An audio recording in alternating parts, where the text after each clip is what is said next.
Gas ലീക്കായ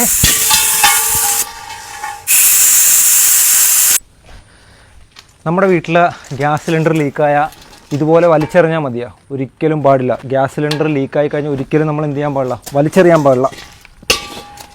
ലീക്കായി കഴിഞ്ഞാൽ എന്തായിരിക്കും, ശബ്ദം കേൾക്കും, അല്ലെങ്കിൽ അവിടെ നിന്ന് നമുക്ക് അറിയാൻ പറ്റും ഒരു എന്നൊരു ശബ്ദം കേൾക്കും. ഈ ശബ്ദം കേട്ടാൽ ഉടനെ എന്ത് ചെയ്യുക, നമ്മൾ ഈ സിലിണ്ടർ രണ്ട് വശത്ത് നിന്ന് ഇങ്ങനെ പിടിക്കുക, അപ്പുറത്ത് പിടിക്കുക, ചരിയാതെ കൃത്യമായിട്ട് കൊണ്ട് തുറസായ സ്ഥലത്ത് വെക്കുക. പക്ഷേ നമുക്കിത് ഈ ഒരു പേന ഉണ്ടെങ്കിൽ സിമ്പിളായിട്ട് ഈ ഗ്യാസ് ലീക്ക് അവിടെ വെച്ച് തന്നെ നിർത്താൻ പറ്റും. അപ്പോൾ അതെങ്ങനെയാണെന്ന് നോക്കാം. ഇതിപ്പോൾ ഒരു പുതിയ സിലിണ്ടർ വന്നാൽ നമ്മൾ ഗ്യാസ് സിലിണ്ടർ വന്നു കഴിഞ്ഞാൽ ഇത് കണക്ട് ചെയ്യാൻ നേരത്ത് അല്ലെങ്കിൽ ഇതിൻ്റെ ഈ ക്യാപ്പ് ഊറുന്ന സമയത്തൊക്കെ ആയിരിക്കും എന്ത് പറ്റുന്നത്, ഈ ലീക്ക് അറിയുന്നത്. അപ്പോൾ ഈ പേന വെച്ചിട്ട് എങ്ങനെയാണ് ലീക്ക് മാറ്റുന്നത് കാണിച്ചു തരാം. അതേ മുകളിലോട്ട് നോക്കുക, അത് നമ്മൾ ഇത് പൊട്ടിക്കുവാണ്. ഒരു സിലിണ്ടർ വന്ന് നമ്മൾ ഈ ഒരു സംഭവം പൊട്ടിച്ച് വലിച്ച് ഇത് പൊക്കി. ഇത് പൊക്കുമ്പോൾ ഇവിടെ നിങ്ങൾക്കൊരു വാഷ് കാണാൻ പറ്റും, ഒരു ബ്ലാക്ക് കളറിലെ വാഷ് ഇതുണ്ടോ എന്ന് നോക്കുക. പിന്നെ അതിൻ്റെ അകത്തായിട്ടൊരു സാധനം കണ്ടോ, ഒരു നിബ്ബ് പോലത്തെ സാധനം കണ്ടോ, അതാണ് അതിൻ്റെ സീറ്റിങ് കറക്റ്റ് അല്ലാതാകുമ്പോഴാണ് എന്ത് പറ്റുന്നത്, ഈ ഗ്യാസ് ലീക്കാവുന്നത്. അപ്പോൾ അത് ലീക്കാവുന്നത് വന്നു കഴിഞ്ഞ് ഇപ്പോൾ ലീക്ക് വന്നുകൊണ്ടിരിക്കുക, ഇങ്ങനെ ശബ്ദം കേൾക്കുവാണെങ്കിൽ നമ്മൾ ഉടനെ തന്നെ ഇതുപോലത്തെ ഒരു പേന എടുക്കുക. പേനയുടെ ബാക്ക് ഭാഗം എന്ന് വെച്ചാൽ മെറ്റൽ എടുക്കരുത്, അല്ലാത്ത ഇതുപോലത്തെ പ്ലാസ്റ്റിക്കിൻ്റെ പേന എടുക്കുക, അല്ലെങ്കിൽ പെൻസിലായിരിക്കും. ഇവിടെ ഇങ്ങനെ എന്ത് ചെയ്യുക, ഈ അകത്തത് ഇങ്ങനെ കുത്തിയിട്ട് കണ്ടോ ഇങ്ങനെ വിട്ടാൽ മതി. ആ സീറ്റിങ് കറക്റ്റാവും. ആ ഒരു ബോൾ പോലത്തെ ഒരു സംഭവം പിന്നിൻ്റെ അകത്തിട്ടിരിക്കുന്നത്. അപ്പോൾ അത് നമ്മളിങ്ങനെ കുത്തിയിട്ട് വിട്ട് കഴിയുമ്പോൾ തന്നെ ഒരുമാതിരി ഇങ്ങനെ കുത്തിയിട്ട് വിടുക, ഒരുമാതിരപ്പെട്ട ഗ്യാസ് ലീക്ക് അവിടെ നിൽക്കും. ഒരു കപ്പിൽ കുറച്ച് സോപ്പ് കലക്കിയിട്ടുണ്ട്. ഇപ്പോൾ നമ്മൾ ചില സമയത്ത് ഈ ശബ്ദം കേൾക്കില്ല, ശബ്ദം കേൾക്കാതെ ചെറിയ രീതിയിൽ ലീക്ക് ഉണ്ടാവും. അപ്പോൾ ആ ലീക്ക് മനസ്സിലാക്കണമെങ്കിൽ ഇതുപോലെ പതപ്പിക്കുക, എന്നിട്ട് പതയെടുക്കുക, ഇവിടെ ഇങ്ങനെ വെച്ച് കൊടുത്താൽ മതി.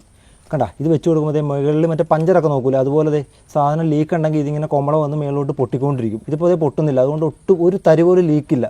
ലീക്ക് ഉണ്ടെങ്കിൽ എന്ത് ചെയ്യാൻ പറ്റും, അവിടെ നിന്ന് ചെറുതായിട്ട് ഇങ്ങനെ മേലോട്ട് കൊമള വന്ന് പൊട്ടിക്കൊണ്ടിരിക്കും. അങ്ങനെ നമുക്ക് ലീക്ക് ഉണ്ടോ ഇല്ലയോ എന്ന് മനസ്സിലാക്കാം. ഇതിനകത്ത് ഗ്യാസ് നിറച്ചിരിക്കുന്നത് ഭയങ്കര മർദ്ദത്തിലാണ്. എന്ന് വെച്ചാൽ ഒരു ഗ്യാസിനെ ലിക്വിഡാക്കി വെച്ചേക്കുക. ഇത് നമ്മൾ കുലിക്കാൻ അറിയാൻ പറ്റും, ഇത് വെള്ളം പോലെ കിടക്കുന്നത്. എന്ന് വെച്ചാൽ ഒരു ഗ്യാസിനെ ലിക്വിഡാക്കുമ്പോൾ അത്രയും പ്രഷറില്ല. നമ്മൾ ആ വീഡിയോയിൽ കണ്ടു, ആ പ്രദേശം മൊത്തം ഇങ്ങനെ ഗ്യാസ് പരക്കുക. അപ്പോൾ ഇങ്ങനെ ഇരുന്ന് ഗ്യാസ് ലീക്കാകുമ്പോൾ അത് മേലോട്ട് പോയിക്കൊണ്ടിരിക്കുക. എന്ന് വെച്ചാൽ ഗുരുത്വാകർഷണത്തിൻ്റെ ഓപ്പോസിറ്റ് ഇത് പോയിക്കൊണ്ടിരിക്കും. ഇത് മറിച്ചിടുന്ന സമയത്ത് നമ്മൾ മറ്റേ കുപ്പിയിൽ നിന്ന് വെള്ളം മറിച്ചിടും പോലെ എന്ന് വെച്ചാൽ ഇതിങ്ങനെ ഒഴുകി അങ്ങ് പരക്കും.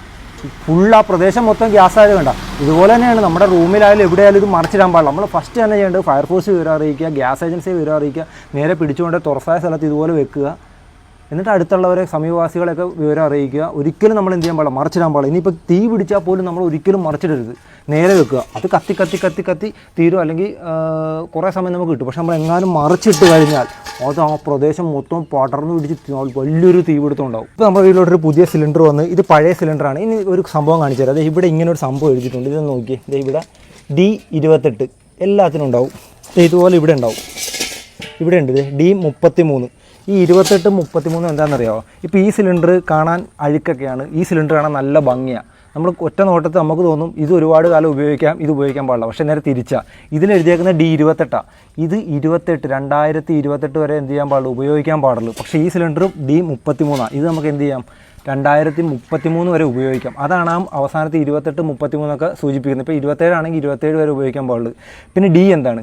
D എന്ന് വെച്ചാൽ ABCD. നിങ്ങളുടെ വീട്ടിലെ സിലിണ്ടറിന് ചിലപ്പോൾ A ആയിരിക്കും, B ആയിരിക്കും, C ആയിരിക്കും, D ആയിരിക്കും. അത് നമ്മുടെ 12 മാസത്തെ 4ആയിട്ട് ഇങ്ങനെ തിരിച്ചേക്കുക. ABCD എന്ന് വെച്ചാൽ നമ്മുടെ ആദ്യത്തെ 3 മാസം, A എന്ന് പറഞ്ഞാൽ ആദ്യത്തെ 3 മാസം, അത് കഴിഞ്ഞുള്ള 3 മാസം, അങ്ങനെ 4ആയിട്ട് തിരിച്ചിട്ടാണ് ABCD എന്ന് പറയുന്നത്. ഇപ്പോൾ D എന്ന് വെച്ചാൽ ഈ സിലിണ്ടർ നമുക്ക് അവസാനത്തെ ഡിസംബർ 2028 ഡിസംബർ വരെ ഉപയോഗിക്കാം. അങ്ങനെയാണ് അത് സൂചിപ്പിക്കുന്നത്. എന്ന് വെച്ചാൽ ആ മാസങ്ങളെയാണ് അത് തിരിച്ചിരിക്കുന്നത്. ABCD 4ആയിട്ട് തിരിച്ചേക്കുവാണ്.